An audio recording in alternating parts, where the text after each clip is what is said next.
अस्सलाम वालेकुम। उम्मीद करती हूँ कि आप सब खैरियत से होंगे। मेरा नाम डॉक्टर मोमना है और आज की इस वीडियो में हम बात करेंगे एक बहुत ही कॉमन प्रॉब्लम के बारे में। आज की वीडियो बहुत इंपॉर्टेंट है। अक्सर लोग ये शिकायत करते हैं कि उन गले में बहुत ज़्यादा रेशा पड़ता है, यानी जिसे केरा कहते हैं। उनको बार-बार केरा गिरता रहता है अपने गले में। इसकी क्या वजूहात है और इसका इलाज क्या है, ये सब कुछ मैं आपको बताऊँगी आज की इस वीडियो में। वीडियो स्टार्ट करने से पहले मैं आपसे ये बात करना चाहती हूँ, ये वीडियो मैं लोगों की अवेयरनेस के लिए बनाती हूँ ताकि इससे लोगों को फ़ायदा हो। अगर आप चाहते हैं कि मैं इस तरह की और वीडियो बनाऊँ तो आप मुझे सपोर्ट करें, मेरे चैनल को सब्सक्राइब करें और अगर आपका कोई भी क्वेश्चन हो तो आप मुझसे कमेंट सेक्शन में पूछ सकते हैं। गले में केरा पड़ना एक बहुत ही सादा सी अलामत है।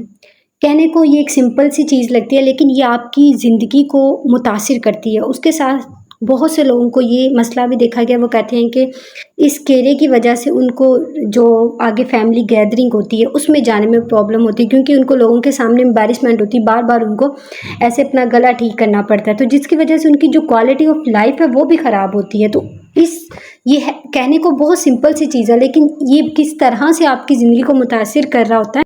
अब हम बात करते हैं कि इसकी वजूहात क्या होती हैं, ये किस वजह से होता है। केरे का मतलब होता है कि कोई मुसलसल कोई चीज़ आपके गले के पीछे गिर रही होती है। ये मोस्टली आपके जो नाक में कोई चीज़, नाक का कोई इन्फेक्शन होता है उसकी वजह से हो सकती है, या फिर आपकी जो नाक की म्यूकोज़ा, नाक की जो जिल्द होती है उसकी कोई हाइपरट्रॉफी हो सकती है। हाइपरट्रॉफी होने का मतलब ये है कि जो उसके ग्लैंड्स होते हैं नाक के अंदर वो अपने नॉर्मल साइज से ज़्यादा इंक्रीज़ कर जाते हैं।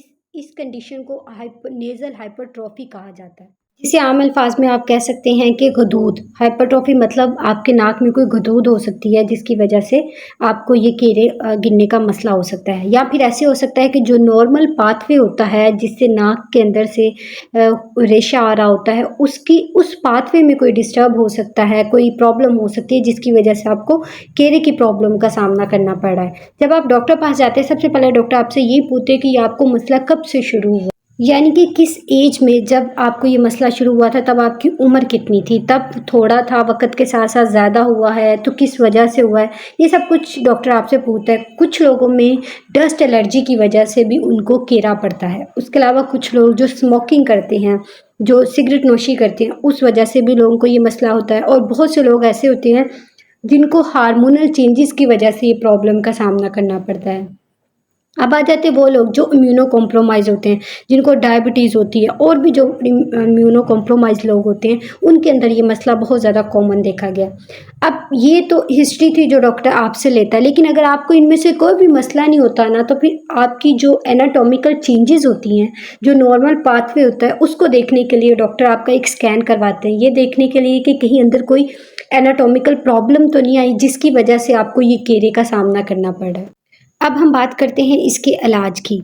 इसका इलाज बहुत सिंपल है, मतलब अगर आपको जिस वजह से आपको केरा पड़ रहा है उसका इलाज किया जाता है इसमें। फॉर एग्ज़ाम्पल अगर कुछ लोगों को कोई एलर्जी की वजह से केरा पड़ रहा है, जैसा कि किसी को डस्ट से एलर्जी थी तो उस वजह से केरा पड़ रहा है, तो आपने क्या करना है, डस्ट वाली जगह से अवॉइड करना है, उस जगह पे नहीं जाना। अगर कोई आप ऐसा काम कर रहे हैं तो उस काम को छोड़ के आप कोई और अपना काम स्टार्ट कर लें ताकि ये प्रॉब्लम ना हो आपको। उसके अलावा कुछ लोग होते हैं जिनको सीज़नल एलर्जी होती है, जैसे उनकी बॉडी का टेम्परेचर चेंज होता है, गर्मी से सर्दी की तरफ जाते हैं तो बॉडी टेम्परेचर चेंज होने की वजह से उनको नाक का केरा पड़ता है। उसके बाद अगली चीज़ आ जाती है स्मोकिंग। स्मोकिंग की वजह से अगर उसको केरा पड़ रहा है तो उसको चाहिए कि स्मोकिंग को अवॉइड करे। और कुछ लोगों में होता है साइनस इन्फेक्शन, इन्फेक्शन की वजह से उनको जो रेशा पड़ जाता है साइनसिस में, उस वजह से उनको केरा पड़ रहा होता है। फिर उसका इलाज किया जाता है, चाहे वो मेडिसिन से इलाज किया जाए या सर्जरी करनी पड़े, तो वो आपको आपका डॉक्टर अकॉर्डिंग टू आपकी जो अलामत होती है उसके मुताबिक बता देता है। इसका इलाज तभी बेहतर है, तभी वो मुमकिन हो सकता है कि इसको ख़त्म किया जा सकता है, अगर आप उसका जो कॉज़ेटिव फैक्टर है, यानी जिस वजह से जो मेन वजह है उसको जब तक ख़त्म नहीं ना करेंगे तब तक इसका इलाज मुमकिन नहीं है। चाहे आप जितनी भी मेडिसिन लें, कुछ दिन बाद उस मेडिसिन का फ़र्क ख़त्म हो जाएगा। जब तक आप इस चीज़ को नहीं छोड़ेंगे, इस चीज़ को नहीं अपनी लाइफ से निकालेंगे, तब तक आपकी ये बीमारी है, ये जो अलामत है, ये ख़त्म नहीं होगी। तो अगर आप चाहते हैं कि आपकी ये बीमारी मुकम्मल तौर पे ठीक हो, तो आप मेडिसिन के साथ-साथ जो आपके फैक्टर हैं उसको भी अपनी लाइफ से निकालें, उनसे अवॉइड करें। उसके बाद अगली चीज़ आती है, कुछ लोगों में विटामिन की डेफिशिएंसी की वजह से उनको ये प्रॉब्लम फेस करनी पड़ रही होती है। मोस्टली जो विटामिन ए, डी और ई की डेफिशिएंसी, जिसे हम फैट सॉल्युबल विटामिन्स भी बोलते हैं, उसकी डेफिशिएंसी की वजह से लोगों को इस प्रॉब्लम का बहुत सामना करना पड़ता है। तो ये विटामिन्स क्या करते हैं, ये जो आपकी नाक और गले और आँखों की जो म्यूकस मेम्ब्रेन होती है उसकी हेल्थ को मेंटेन करती है, तो उसकी हेल्थ के लिए बहुत ज़्यादा ज़रूरी होती हैं। तो जिन लोगों में अगर विटामिन की डेफिशिएंसी की वजह से हो रहा है तो उनमें विटामिन्स की सप्लीमेंट्स दी जाती है। अब कुछ हमारे पास नेचुरल सोर्सेज भी होती है जिससे आप इन विटामिन्स की डेफिशिएंसी को पूरा कर सकते हैं, जिसमें आ जाती है गाजर और दूध से बनी हुई जितनी चीज़ें होती हैं, पनीर, मक्खन, दही, इनका इस्तेमाल करें।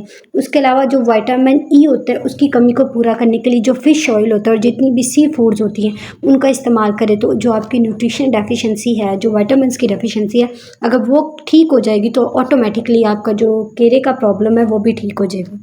उसके अलावा वो लोग जिनको नाक में गुदगुद हो सकती है हाइपरट्रॉफी की वजह से, या फिर नाक के जो साइनसेस होते हैं उसका इन्फेक्शन होने की वजह से अगर केरा पड़ रहा है, या फिर जो नाक की हड्डी उसकी टेढ़ी हो गई है उसकी वजह से अगर उसको नाक में केरा पड़ रहा है, गले में केरा पड़ रहा है, तो इन चीज़ों का इलाज सर्जरी से मुमकिन होता है। इस केस में सर्जरी करनी पड़ती है, तो वो आपको आपका डॉक्टर ज़्यादा अच्छे तरीके से समझा देगा। ये भी अकॉर्डिंग टू जो पेशेंट की अलामत होती है उसके मुताबिक इस ट्रीटमेंट को या तो मेडिसिन से अगर ठीक हो जाता है तो फिर उससे किया जाता है, अगर सर्जरी करनी पड़ती है तो वो भी आपका डॉक्टर आपको बेटर तरीके से बता सकते हैं। तो ये थी हमारी आज की वीडियो। उम्मीद करती हूँ ये वीडियो आपको पसंद आई होगी। अगर आपका कोई भी सवाल हो तो आप मुझसे कमेंट सेक्शन में पूछ सकते हैं। मिलते हैं नेक्स्ट वीडियो में, तब तक के लिए अल्लाह हाफ़िज़।